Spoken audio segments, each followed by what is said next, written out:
Hello students, welcome to easy concept. So இந்த வீடியோவில் இந்த கிளாஸ் நம்ம என்ன பார்க்க போகிறோம் அப்படின்னு பார்த்தீங்கன்னா, யூனிட் 10 ஆப்டிடியூட் மென்டல் எபிலிட்டியில் மிஸ்லனஸ் பார்ட்னு போட்டிருக்கோம். ஸோ என்ன அப்படின்னு பார்த்தீங்கன்னா, சிலபஸில் கவர் ஆகாத ஆனால் கேட்டிருக்காங்க அப்படின்ற ஒரு கொஸ்டின், இதுவரை ஒரு 2 கொஸ்டின் கேட்டிருக்காங்க. அந்த 2 கொஸ்டின் மட்டும் நம்ம என்ன அப்படின்னு சொல்லிட்டு பார்த்துடலாம். ஓகேவா? ஸோ இது வந்து பார்த்தீங்கன்னா ஜென்ரலாக நீங்கள் போடக்கூடியதால எக்ஸாக்டாக அந்த சிலபஸில் வந்து ஃபிட் பண்ண முடியாது அப்படின்றனால இது வந்து தனியாக பண்ணியிருக்கோம். ஸோ 2 கொஸ்டின் இருக்கு, என்னன்னு சொல்லி பார்த்துருங்க. அந்த மாடலையும் நீங்கள் வந்து பார்த்துட்டு போயிருங்க. ஓகேவா? ஸோ இதே மாதிரி இந்த மிஸ்லனஸ்ல ஆல்ரெடி நாம ஒரு பழைய வீடியோ பண்ணிருக்கோம். அதில் வந்து பார்த்தீங்கன்னா 2022க்கு முன்னால் உள்ள கொஸ்டின், அதாவது நமக்கு வந்து நியூ சிலபஸ் மாத்தினதுக்கு அப்புறமா 2020, 21, 22 கடைசி பகுதியோட ஒரு வீடியோ பண்ணிருப்போம். அந்த கிளாஸ்ல நம்ம வந்து பாத்தீங்கன்னா இந்த ஸ்டாண்டர்ட் இந்த மாதிரி கொஸ்டின் நமக்கு வந்து கேட்டிருப்பாங்க. ஓகேவா? சோ அதையும் நீங்க ஒரு கிளான்ஸ் பாத்துருங்க. அப்புறம் நீங்க வந்து டிஃபரெண்டா கேட்டா கூட தப்பு பண்ணாம பண்ணிட்டு வந்துருவீங்க. ஓகே, சோ வாங்க நம்ம இதுல இப்ப என்ன கேட்டிருக்காங்க பார்க்கலாம். சோ ஃபர்ஸ்ட் கொஸ்டின் பாருங்க, ஒரு தரவின் திட்ட விளக்கமானது 3. ஒவ்வொரு மதிப்பையும் 5ஆல் பெருக்கினால் நமக்கு வந்து கிடைக்கக்கூடிய புதிய தரவின் திட்ட விளக்க சராசரியை காண்க அப்படின்னு கேட்டிருக்காங்க. ஓகேவா? என்னன்னா ஸ்டாண்டர்ட் டிவியேஷன் கொடுத்துட்டு வேரியன்ஸ் வந்து என்னன்னு சொல்லி கேட்டிருக்காங்க. ஸ்டாண்டர்ட் டிவியேஷன் வந்து தீட்டா, ஆக்சுவலா இதுக்கு ஒரு ஃபார்முலா ஆகுது. தீட்டா எல்லாம் சிக்மா இஸ் ஈக்குவல் டு நமக்கு வந்து ஒரு ஃபார்முலா ஆகுது. நமக்கு அதெல்லாம் தேவையில்லை. நமக்கு ஸ்ட்ரைட்டாவே ஸ்டாண்டர்ட் டிவியேஷன் வந்து 5 கொடுத்துட்டாங்க. இப்ப என்ன பண்றாங்க, ஒவ்வொன்றையும் நமக்கு வந்து 3ஆல என்ன பண்றாங்களாமா, மல்டிப்ளை பண்றாங்களா. அப்ப 15 வருது. கரெக்டா? இப்ப நமக்கு வந்து வேரியன்ஸோட ஃபார்முலா என்ன, வேரியன்ஸோட ஃபார்முலா என்ன அப்படின்னு பாத்தீங்கன்னா தீட்டா ஸ்கொயர். அப்போ நமக்கு வந்து ஜஸ்ட் 15ஓட ஸ்கொயர் இஸ் ஈக்குவல் டு 225. ஓகேவா? இது மட்டும் தெரியணும். இது வந்து ஸ்டாண்டர்ட் டீவியேஷன் அப்படின்றது இது தெரியணும். இது வந்து வேரியன்ஸோட ஃபார்முலா அப்படின்னு தெரியணும். So D is the right option அப்படின்றது தெரியணும். ஓகேவா? ஸோ சிம்பிள் கொஸ்டின், அவ்வளவுதான். ஸோ நெக்ஸ்ட் கொஸ்டின், கீழ்கண்டவற்றில் எது சரி அப்படின்னு கேட்டிருக்காங்க.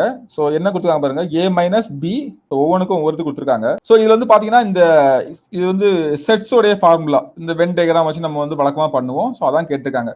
ஃபர்ஸ்ட் வந்து இதுக்குள்ள சில வகையான இந்த ஃபார்முலாஸ் மட்டும் நான் வந்து எழுதுறேன். Union of set, intersection, difference 3 இருக்குது. ஓகேவா? ஸோ இது வந்து யூனியன் வந்து நமக்கு வந்து பாத்தீங்கன்னா ஒரு கான்செப்ட் ஃபர்ஸ்ட் சொல்றேன். இப்போ ஃபார் எக்ஸாம்பிள் யூனியன்ல வந்து பாத்தீங்கன்னா ஏ யூனியன் பி ஃபார்முலா அப்படின்னு பாத்தீங்கன்னா 2 விதத்துல பண்ணலாம். இப்போ ஏ யூனியன் பி அப்படிதானே. ஸோ இதை எடுத்துக்கிறேன் நான். ஃபர்ஸ்ட் வந்து ஏ டிஃபரன்ஸ் பிக்கு நமக்கு என்ன வரும்னு ஃபர்ஸ்ட் பாத்துருவோமா. ஸோ பார்த்துட்டு நமக்கு வந்து ஒவ்வொன்றா கிளியரா பார்த்துட்டு போயிடலாம் தானே. ஸோ அப்போ பார்த்தீங்கன்னா அந்த இது வந்து பார்த்தீங்கன்னா டிஃபரன்ஸ் அப்படின்னு சொல்லுவாங்க. ஓகேவா? இன்டர்செக்ஷன், டிஃபரன்ஸ், யூனியன் அப்படின்ற 3 கைண்ட் ஆஃப் இதில் நமக்கு வந்து ஃபார்முலா இருக்குது. ஸோ இதுல வந்து நமக்கு இப்போ என்ன பார்க்க போறோம் அப்படின்னு பார்த்தீங்கன்னா யூனியன்ல பார்க்க போறோம். ஓகேவா? ஸோ இப்போ வந்து பார்த்தீங்கன்னா நமக்கு வந்து ஏ யூனியன் பி அப்படின்றது நமக்கு வந்து பார்த்தீங்கன்னா ரொம்ப சிம்பிளா ஈஸியா நம்ம வந்து பார்த்த உடனே போடுற மாதிரி இருக்கும். அதாவது ஏ யூனியன் பினா காமனா ரெண்டுக்கும் இதாட்டு வந்து என்ன வரும் அப்படின்ற மாதிரி நம்ம போடுறதுதான் ஏ யூனியன் பி அப்படின்றது. ஓகே, இப்போ இதுக்கு ஒரு ஃபார்முலா இருக்குது. இந்த A number of A union B அப்படின்னா நமக்கு வந்து number of A plus number of B minus n into A வெட்டு பி. ஓகேவா? இன்டர்செக்ஷன் பி அப்படின்னு சொல்லுவாங்க. ஓகேவா? அப்போ பாத்தீங்கன்னா நமக்கு வந்து இதுல இப்போ ஒரு கான்செப்ட் பாருங்க. ஸோ இங்க வந்து பாத்தீங்கன்னா இதுதான் வந்து இதோடைய ஃபார்முலா. அதே மாதிரி பாத்தீங்கன்னா நமக்கு வந்து இந்த மாதிரி இருக்குன்னு வச்சுக்கோங்களேன், A union B the whole டேஷ்னா அதுக்கு அப்படியே எதிர்மாறா வரும் அப்படின்ற மாதிரி மீனிங். அதுக்கு என்ன வரும், எதிர்மாறா மீனிங். அதாவது இது எப்படி வரும்னா ஏ டேஷ் இன்டர்செக்ஷன் பி டேஷ்னு வரும். அப்ப இது தப்பு. ஓகேவா? அதாவது ஏ மைனஸ் பிக்கும் இதுக்கும் சம்பந்தமே கிடையாது. அப்ப இதுவும் நமக்கு சம்பந்தம் கிடையாது. இந்த ஃபார்முலா சொல்லிட்டேன். மீதி இருக்கிறது இது மட்டும் தான். இதான் கரெக்ட்.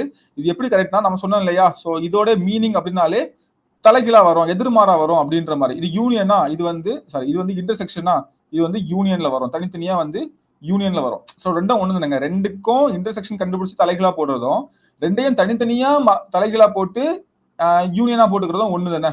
ஓகேவா? ஸோ அந்த மீனிங்ல தான் இது நமக்கு வந்து வரும். ஓகேவா? ஸோ அப்படிதான் நமக்கு இது. ஸோ ஃபார் எக்ஸாம்பிள் இதுல ஒரு 2 நம்பர் இருக்குது, 2 நம்பர் இருக்கும். ஸோ 1, 2, 3 இருக்குது. இதுல வந்து 1, 2, 5 இருக்குது. அப்படின்னா இன்டர்செக்ஷன்னா காமன் ஆக்குது 1, 2 அப்படிதானே. தலைகீழா போட்டீங்கன்னா நமக்கு மீதி இருக்க மட்டும் வரும். அதே மாதிரி தான் இங்க சேர்த்துலீங்கன்னா நமக்கு எல்லாமே வந்துடும். அப்படிதானே. ஸோ இதை வந்து பாத்தீங்கன்னா இதை வந்து சேர்த்து எழுதணும் அப்படின்னு சொல்லும் போது எல்லாமே வந்துடும். இங்கேயும் அதே மாதிரி தான் தனித்தனியா போட்டு எல்லாமே சேர்த்து எழுதும் போது 1, 2, 3, 5 எல்லாமே வந்துடும். ஓகேவா? ஸோ அந்த மீனிங்லாம் வரும். So B is the right answer. ஓகேவா? ஸோ இந்த 2 கொஸ்டின் நமக்கு கொடுத்துருக்காங்க. ஸோ இது எல்லாமே ரொம்ப ஈஸியான ஒரு கான்செப்ட் அப்படின்றனால நமக்கு வந்து பிரச்சனை இல்லை, ஈஸியா பண்ணியாச்சு. ஓகேவா? ஸோ இதுல ஏதாச்சும் டவுட் இருந்து அப்படின்ற பட்சத்தில் எங்களுக்கு கமெண்ட்ல வந்து தெரியப்படுத்துங்க. ஸோ இதெல்லாம் ஆக்சுவலா என்ன பண்ணுவாங்கன்னா அந்த வென் டயக்ராம் மூலமா பண்ணுவாங்க. ஸோ இதை பார்த்துருப்பீங்களே. ஸோ இதான் வந்து என்னது ஏ பினா தான் ஏ யூனியன் பி, எல்லாத்தையும் சேர்த்து எழுதுவோம். அப்படிதானே. ஸோ ஏக்கு சிலது கொடுத்துருப்பாங்க, பிக்கு சிலது கொடுத்துருப்பாங்க, எல்லாத்தையும் நம்ம வந்து ஜஸ்ட் சேர்த்து எழுதுவோம். அப்படிதானே. ஸோ அப்போ ஏ இதுக்கானவே சொல்லுங்க எங்க போச்சு. ஸோ ஏ யூனியன் பி இன்டர்செக்ட்னா இந்த இதுல இல்லாத எல்லாத்தையுமே இப்போ வந்து பாத்தீங்கன்னா இந்த 2 டயக்ராம் போட்டிருப்போம். இப்படி ஃபில் பண்ணிட்டு இதுல வராத எல்லாமே அப்படிதானே இந்த டேஷ்குள்ள வர எல்லாமே தான் இந்த ஏ யூனியன் பி இந்த டேஷ். ஓகே, ஸோ ஏதாவது டவுட் இருந்தா கீழே வந்து கமெண்ட்ல எங்களுக்கு தெரியப்படுத்துங்க. ஸோ மீதி நம்ம வந்து கிட்டத்தட்ட எல்லாமே கம்ப்ளீட் ஆச்சு. ஓகேவா? ஸோ நமக்கு வந்து பார்த்தீங்கன்னா யூனிட் 10 வர நமக்கு ஹோல் நம்ம எல்லா ஜிஎஸ் கொஸ்டினையும் கம்ப்ளீட் பண்ணிருக்கோம், ஆப்டிடியூட் கொஸ்டினும் கம்ப்ளீட் பண்ணிருக்கோம். இதோட வீடியோஸ் எல்லாமே நம்மளோட சேனல்ல முன்னாடி இருக்குது. இதோட பழைய வீடியோஸ் 2022க்கு முன்னால் உள்ளது நமக்கு வந்து சேனல்ல இருக்குது. இப்போ இதுல 2022க்கு அப்புறம் 2022 கடைசி பதிலும் 2024 ஜூலை வரை உள்ளதும் நம்மளுடைய சேனல்ல நம்ம எல்லாமே வீடியோ பண்ணிருக்கோம், கிளாஸஸ் இருக்குது. ஸோ கண்டிப்பா பாருங்க, உங்களுக்கு ரொம்ப பிரோஜனமா இருக்கும். ஸோ தேங்க்யூ ஃபார் வாட்சிங். அடுத்தடுத்த வீடியோல நாம சந்திப்போம்.